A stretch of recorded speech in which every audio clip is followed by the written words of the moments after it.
Harga kelapa di pasar Palembang mengalami kenaikan sejak beberapa waktu terakhir.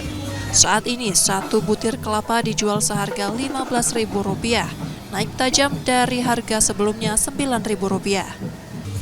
Kondisi serupa juga terjadi pada air santan kelapa yang kini dijual Rp35.000 per kilogram dari Rp20.000. Kenaikan harga ini dirasakan memberatkan warga. Pasalnya, lonjakan harga kelapa dan santan berlangsung cukup lama tanpa tanda-tanda turun.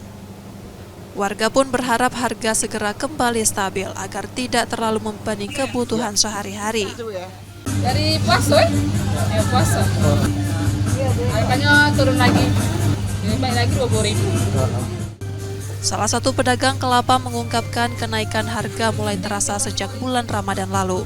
Hingga kini harga belum juga turun. Kalau kata orang-orang itu katanya ngetrek katanya buah kelapanya kan kurang. Ya agak ngaruh juga sih beli kan, soalnya kan mahal santannya kan.